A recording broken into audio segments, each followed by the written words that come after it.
metaphors of like him as Maverick as a character teaching a class of Top Gun students, and Tom Cruise the actor like teaching the other actors how to pilot aircraft, and how to shoot themselves on IMAX cameras while piloting aircraft. Because Tom Cruise is the fucking madman, an absolute legend. It's straight up about how Tom Cruise is willing to go further than anybody else, and how that's like he's the last man to fucking do it. We should do a film podcast next because there aren't enough of those. No, what it's gonna be is instead of me and Andrew showing Tyler wrestling, it's gonna be you two showing me all the movies that I never watched. Yes, absolutely. Absolutely. Also, we're talking about other podcast ideas while we're currently technically recording. Don't worry, I'll get working on the film podcast. Yeah. So Tyler. By the way, welcome to Learning the Ropes. Yeah. By the way, that was an intro. We're keeping all of it. The whole 15 minutes. The whole 15 minutes. Maybe not all of it. We'll keep some of it. We should keep some of the fucking Tom Cruise stuff. Yeah, for sure. Yeah. Welcome to Learning the Ropes, the show about wrestling and not movies. Yeah. But like a little bit about movies sometimes. A little bit. It's all related. Yeah. Matt, Andrew, Tyler, all here. Like usual. Hi. Hi. Matt is pissed of waiting for us to get an intro in. No, I've given up. I've given up. Okay. Well, now that we're ready and focused and new men, Tyler, what do you know about the British Bulldog? Oh fuck! Nothing. Nothing at all. I know of British Bulldogs, but like they're actual animals, so. Yeah. This is a man, not an animal. I guess men are animals. You did you did see him once before in the Royal Rumble we watched? Yes. No, you're right. He was out pretty quick though. Yeah. Yeah. He was in there for like the first act of the Royal Rumble, I think. Like the first third of it. For sure. I don't remember how long he lasted. He got some hits in on Ric Flair probably, right? Oh yeah, he beat the shit out of Ric Flair for a minute. Everybody took their turn for sure. Oh, for sure. He lasted 23 minutes in the Royal Rumble. So he lasted he was in the first third of the Rumble in 1992. But yeah, we asked because today's match features the British Bulldog. He's gonna wrestle the GOAT, Bret Hitman Hart, for the Intercontinental Championship. We're talking about SummerSlam 1992. Right. And so to explain the British Bulldog a little bit, also known as Davey Boy Smith, that's his actual name, and he goes by it in wrestling sometimes, but primarily known as the British Bulldog. He's one of England's biggest professional wrestling exports.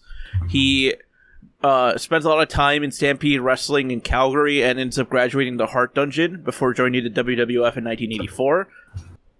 There he eventually ends up becoming the very first WWF European champion in 1996, which is a little bit further down the line as to where we are right now.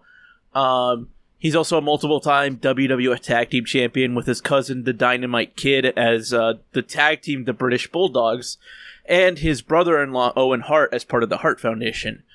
He travels around the globe wrestling, works for basically every single major promotion at the time. He works for Pro Wrestling Noah, All Japan Pro Wrestling, New Japan Pro Wrestling, Extreme Championship Wrestling, World Championship Wrestling, Stampede Wrestling in Calgary, as we said. He's kind of everywhere. He's kind of a well-traveled guy.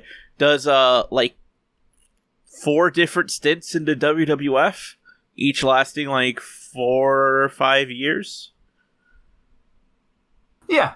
And he'd eventually find himself in line for an Intercontinental Championship match against his IRL brother-in-law, Bret Hart. Bulldog and Bret had been close for years. They trained in the dungeon together, and Davey married Bret's sister, Diana, which is important for the program. What a creep. Yeah. Marrying someone's sister. Oh. How could you? I only date only child. only children. It's the only ethical way. Otherwise, it's always somebody's sister. Gross. Or brother. Or... Whatever. Sibling. Sibling, yeah. That's the gender-neutral term. That is the gender-neutral term. Thank you, Matt. Alright. Checking my personal biases. And my memory, mostly. And that was political correctness by Matt. Yeah. Thank you, Matt, for making a better tomorrow. It's gone too far. PC culture gone too far, or whatever. PC culture gone mad. Go kill yourselves if you think of that. Valid. Gen Z should, pussies. Gen Z should just kill themselves. Holy shit. If you're older than 65, just die. Yo. What are you holding on to life for? Those are two very opposite ends. Am I obligated to take like a centrist position? No. Elder millennials are cringe, and they should be the ones that die. That part's true.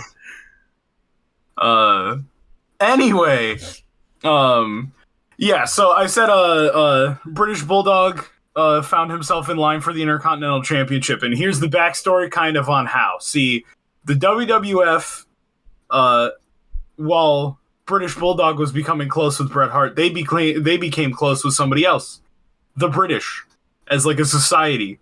They gained like a following in the UK. Ooh, that's rough. That's rough. Yeah, usually those kind of exchanges are kind of rough, but I think like the WWF comes out of it pretty alright, all things considered. They developed a pretty sizable following in the UK, and they wanted to capitalize on it. They decided to do that by holding a pay-per-view across the pond. Not just any pay-per-view, one of the big four, or the big like three at the time. I don't know how many pay-per-views they were doing. Yeah, 4. Oh yeah, the Royal Rumble was the thing. I'm stupid.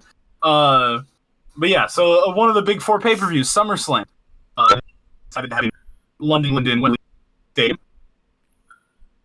Yeah, and so this match was set for August 29th in 1992. Hometown hero, the British Bulldog versus Bret Hitman Hart for the Intercontinental Championship.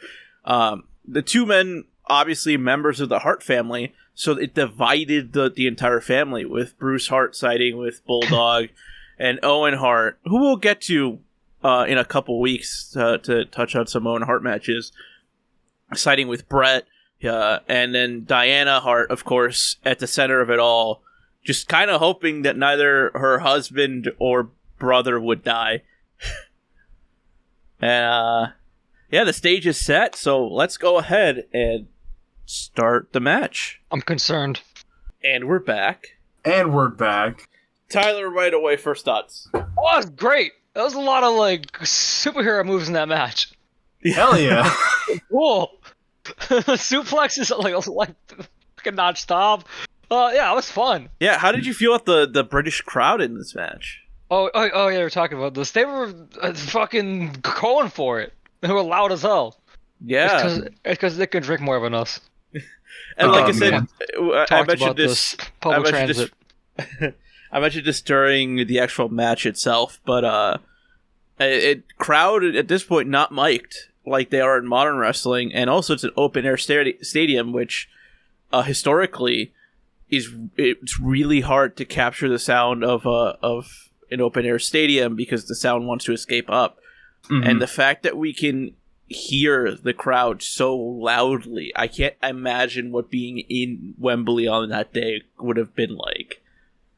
Dude, they booed the shit out of Bret Hart a couple of times. Come on, limeys! Whatever Bobby the Brain was calling the British people. Bobby the hates Brits Heenan? Hates women, hates Brits. I can't speak, dude.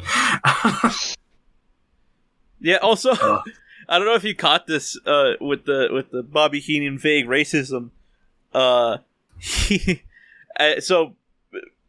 entrances, British Bulldog comes out with hold on, I forget his name. It's a boxer's name, I forgot. I'm sorry. Lennox Lewis? Yes, he comes out with Lennox Lewis at the time. He was the Commonwealth boxing champion, the British boxing champion, and I believe the European boxing champion as well. And he came out carrying the Union Jack, and he goes, "Is that Joe Louis?"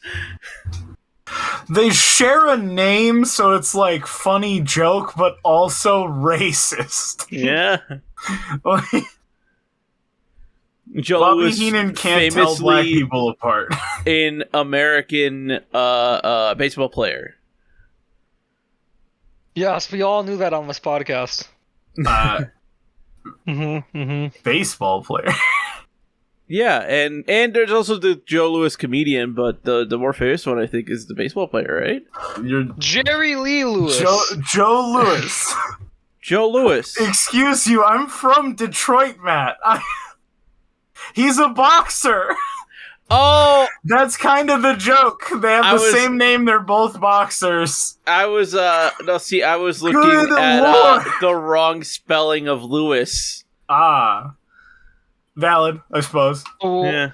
I think Lennox Lewis was spelled like Lew too, so...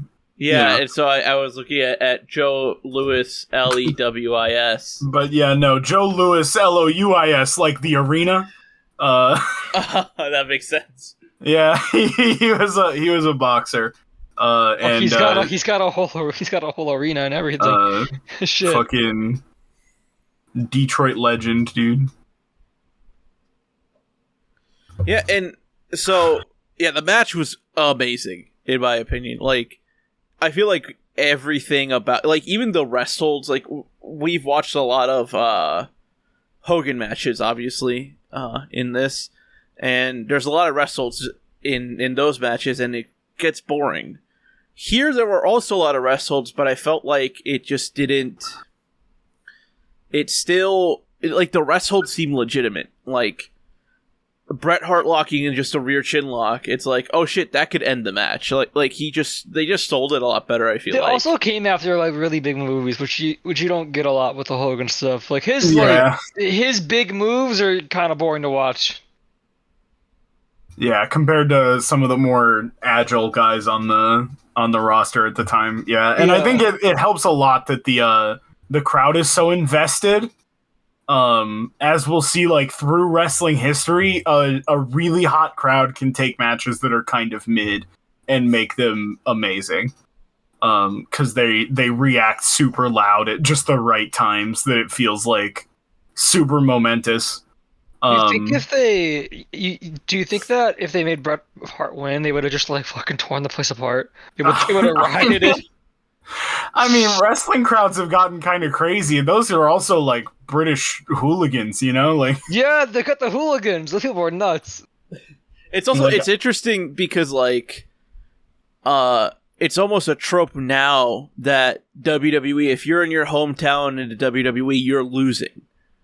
It's a thing Vince loves to do to give people heat. Is just he refuses to let the hometown hero win, and so it's interesting to see Bulldog win this match.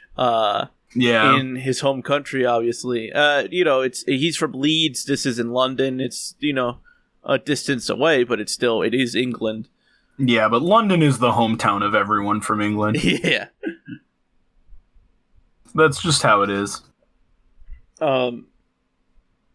Now, Tyler. Yes. 'Tis me. How did you feel about just like the performances of both of the wrestlers? Like, they were great. Did you feel like anyone was carrying the match? No, in the first half, it was just fucking Bulldog getting his ass kicked for the whole thing, and then he has, his little, return moment. But I don't think any of them was carrying that. I mean, maybe Bret was doing more like stunts, but I don't know. I ask because this match has two reasons why it's like very well known. One is it's a really good match. Period. It's people consider this for match of the year of 1992. There's a lot of really good matches in 1992, so it usually ends up not topping match of the year lists, but it's always up there. But the other reason why this match is very infamous is so Davey Boy Smith. He struggles a lot with substance abuse issues during his life. Oh no. And that led to him having some difficulty working this match. And Bret kind of had to set the pace the whole time. Andrew knows a lot more about it, so I'm gonna pass it over to Andrew to kind of talk a little bit more about this. Yeah, so Bret talks about it in his book, Hitman, My Real Life in the Cartoon World of Wrestling. And he says, this is a passage from the book that I'll quote from. Quote, "The crowd was ours and the bell sounded. At first, Davey outmaneuvered me with simple and realistic wrestling, but after only a few minutes, he was breathing hard. Bret, I'm fucked," Davey panted as I had him clamped in a side headlock. "I can't remember anything." And Bret responded, "Davey, just listen to me, I'll carry you." And so Bret, as we saw, they actually had a close-up where you could kind of see it. Whispering, yeah. Yeah, Bret was calling, like, they had developed and like come up with the like high spots of the match together and stuff, but Bret was calling it to Bulldog the whole time they were doing it, in front of 83,000 people. Bret called it the test of his career, because he had to kind of go out there and like carry a really high stakes match in front of a giant crowd by himself. And he just carried it to being such a good fucking match, dude. Yeah. That's why he's the GOAT. Yeah. Nobody better. It's kind of unknown if it was that Bulldog was really fucked up during the match, or if it was he was fucked up before the match and forgot everything. But regardless, it was Bulldog. It was Bret Hart setting the pace the entire time. Even when like Bulldog is in control, it's Bret. The match is good because of Bret. Obviously, Bulldog is good. We've seen him in the Rumble. We'll probably see him a couple more times later. He's a really good wrestler too. Yeah. Was he like an actual wrestler? Because he was doing like real moves in there sometimes. Yeah. Did he like actually do like actual wrestling before this? I don't know if like accolades or anything, but I think so. I can hold on. Let me check my Because he was doing like real holds and stuff in the ring. Yeah. I don't know if that was like a legit wrestling background, or if just like, because a lot of the Hart Dungeon people have that kind of like, they train a lot of actual like technical amateur wrestling, because that kind of background really helps with all the like, especially early match like hold training and stuff like that. I don't see any. I can't find any evidence of him being like having like a high school wrestling background, like a background, or anything like that. Maybe just something like he picked up. It's. I mean, Stu Hart's Dungeon was people doing basically just your high school wrestling holds beating in a each basement. other up in a basement. Yeah, it was like literally just like amateur wrestling happening in a basement. And then they'd also practice like some of the like essentially, because I think a lot of the like Hart Dungeon graduates, like they're the ones that kind of bring that style like and that kind of legitimacy into wrestling at the time. Because like I know me and Andrew have talked about this when we were doing notes, is like the kind of two iconic people as we're going into the kind of the next generation of wrestling end up being Shawn Michaels and Bret Hart, and they both bring to the table two aspects of what becomes modern wrestling. You know, Shawn Michaels is the more high flyer who inspires guys like Jeff Hardy, like the Young Bucks, and all those people. And then Bret Hart is the technically proficient one who inspires people like Kyle O'Reilly, people like FTR, CM Punk. I mean, I wasn't gonna mention CM Punk because his style isn't necessarily this like the same kind of style. But like Bret brings a lot more like legitimate moves to wrestling, and at least to mainstream wrestling, because whenever we get at some point we're going to backtrack and cover some of the stuff happening in like the National Wrestling Alliance and in Stampede Wrestling and in other promotions, and you'll see some more of legitimacy, especially if we ever end up covering All Japan Pro Wrestling or New Japan Pro Wrestling at this time, when it was literally they were just taking MMA fighters in Japan and then just going like, all right, you now also do pro wrestling. And so you'll see a lot more of it internationally, but it is Bret Hart's kind of like the first main event level guy in a mainstream promotion to kind of bring in this very technical, realistic style of professional wrestling. And yeah, that just inspires generations to come to kind of follow through with this. And yeah, like obviously Bulldog knows some of it too. Yeah, it's Bret's great. I would say Sean is more impactful in the long term, but we'll talk about Sean somewhere later. Sure. Half of AEW is just doing Bret Hart tribute spots, but Sean's the more influential one. Sure. I mean, sure. I would argue, yeah, half of AEW is doing Bret Hart tribute spots, but I would argue that 75% of wrestling is Shawn Michaels' influence. I suppose, yeah, if half of AEW is doing Bret Hart tribute spots, the other half is doing Shawn tribute spots. That's just kind of how, like, wrestling becomes. But we could argue all day, just like they argued backstage about which one was better. But we'll get to that another time. Now,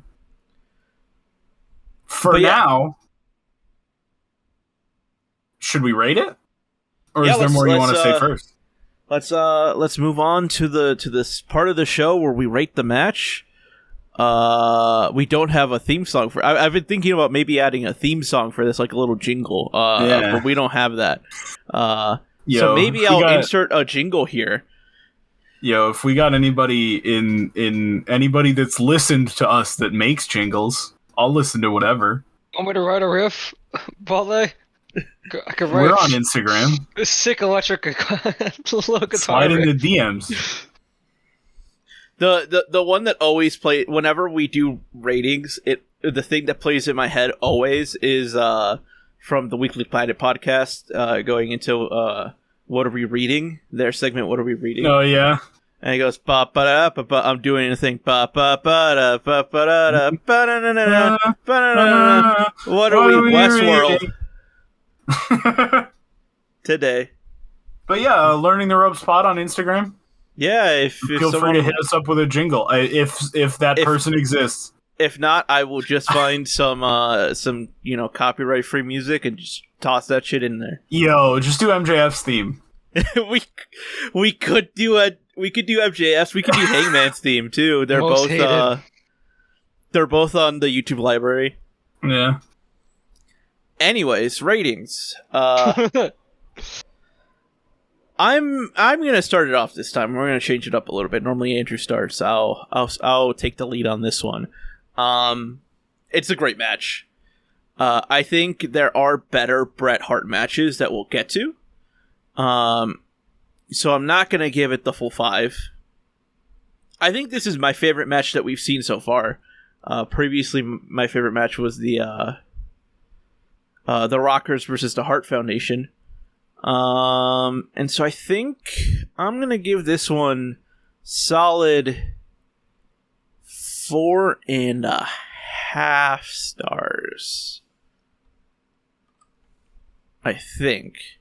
I don't want to. I kind of don't want to look back to see what I rated. Don't resist the urge. Yeah. Because there's a chance I rated that tag match 4.75, but I think I rated it 4.25. And so yeah, I think this is, regardless of that, this is a solid 4.5 star match. In my opinion. Now, Mr. Andrew. I think I'm gonna go the same. I think I'm gonna go 4.5. Because I think for me, it does get a little rest holdy for any higher than 4.5. Like it's just one of those where I felt like they slowed it down through the middle a little more than it should have. But that's like nitpick level, like granular complaints. It's like saying you want like a middle shot in Top Gun to cut a half second earlier. Like it's such a good match.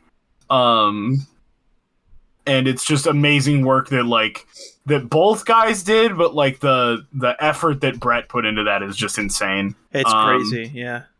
And yeah, I think 4.5 is a good rating for it. And now, our young lion, our trainee. I'm not gonna have any hot takes here. I'm the same.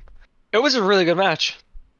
It was just two big guys going at it with a lot of cool moves, good pacing, good story, and like I'm not even that upset with the wrestles because like they made sense this time. They weren't just them just like chilling for half the match. Like they came after big moves that made it more fun to watch. Just them kind of chilling for a bit. So yeah, I'm also gonna give the same rating, 4.5. Yeah. 4.5 from the young When will lion. we give a 5.0 star? We'll see. When will that happen? We'll see. Who knows? That's up to you whenever you feel like you've seen a 5.0. Yeah. I'm not gonna tell you to rate something 5 stars. You just gotta. All right, fine. I'll be the first to do it. Of this. It's also interesting because like we compare the rest holds in this match to Hulk Hogan. I think Hulk Hogan's like style of wrestling was just like they're not. It was predicated around like the hope spot, you know. Like they were intentionally trying to like the heels were supposed to wrestle boring in like Hulk Hogan's world of wrestling. Is that like they were supposed to like the crowd was supposed to boo because the heels were doing like we're gonna sit in like a rear chin lock or like a front face lock for as long as it takes for me to wear you out. And I don't care whether or not the crowd is bored or not. And like the face is supposed to actually care about entertaining people on top of trying to be the champion. And so that's just kind of how Hogan's matches work, is that they're all rest holds. But like Bret and like the Bulldog and Shawn and all these other wrestlers like actually introduce like, oh yeah, just because like the heel's supposed to kind of slow things down doesn't mean they have to just hold one hold forever. And they introduce like actual kind of back and forth spot trading, which is kind of cool. Yeah, and like obviously Bret works the heel a little bit in this match, but they kind of trade off on who's really kind of working the heel in like a traditional sense. It's a great match. Yeah. If you're listening to this and haven't watched the match, first of all, what the fuck is wrong with you? Yeah. Watch clearly, this one's actually on YouTube. That's not a joke. Yeah, just watch this match. Like, if you got to this point of the podcast and haven't watched that match, what is wrong with you? With that, anyone have any last things they gotta say? No, did we get Big Dave's rating? Oh, right, Big Dave. Big old Dave. Friend of the show, Big Dave, rates this match 4.25. Sure. So, yeah, I mean, it's pretty close to ours. It makes sense. Yeah. I'm not outraged. Yeah. I don't agree, but I'm not mad, so sure. Yeah. Yeah. Hey, Tyler. Yeah. What's the Iron Sheik been saying on Twitter? Don't be so humble. You're not that great, you dumb son of a bitch.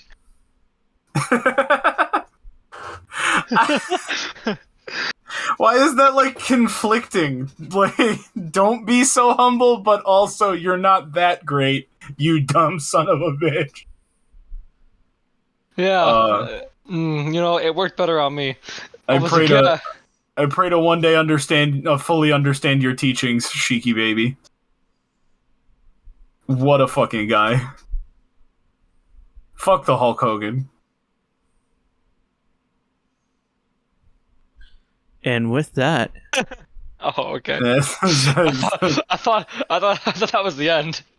No, with that, we will see everyone next week when we're going to cover another Bret Hart match. We actually should we spoil it, Matt? Should we tell Tyler what to look forward to? We're going to watch the first in a trilogy of matches, Tyler. Oh, nice. That happens over the course of the next few years. Yeah, like the mid to late 90s. We're going to watch Bret Hart facing the Heartbreak Kid, Shawn Michaels. Oh, okay. We're finally getting to Bret and Shawn one-on-one. So this could be the first 5-star match. Who knows? Who knows? Remember to like, subscribe, do all those things. Bye! Do all those things, listen to it!